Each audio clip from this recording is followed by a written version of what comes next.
As a கன்சியூமரா இந்த 4 விஷயம் உங்களுக்கு தெரிஞ்சதுன்னா உங்களை யாராலையும் ஏமாற்ற முடியாது.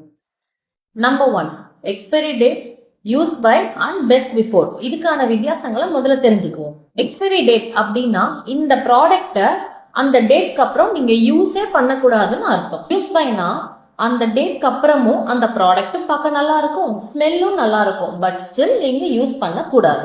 பெஸ்ட் பிஃபோர் அப்படின்னா அது குவாலிட்டியை மென்ஷன் பண்ணது. அந்த டேட்க்கு அப்புறமும் அந்த ப்ராடக்ட் நல்லா தான் இருக்கும், பட் ஸ்டில் அதோட டேஸ்ட் அண்ட் டெக்ஸ்டர்ல சேஞ்ச் இருக்கு. Number 2, right to know your ingredients. நீங்க வாங்குற சிப்ஸ் பேக்கெட்ல இருந்து ஜூஸ் பாட்டில் வரைக்கும் நீங்க வாங்குறதுக்கு முன்னாடி அதுல என்ன ஆட் பண்ணிருக்காங்கன்றத இன்கிரிடியன்ட்ஸை பார்த்து தெரிஞ்சுக்கங்க. Number 3, allergic content. இதை நிறைய பேர் கவனிக்கிறதே கிடையாது.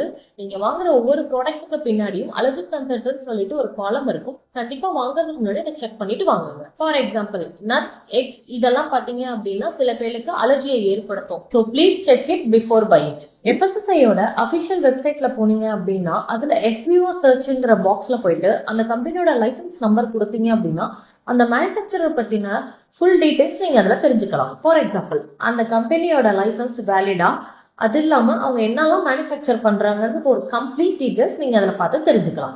Informed consumer is a powerful consumer.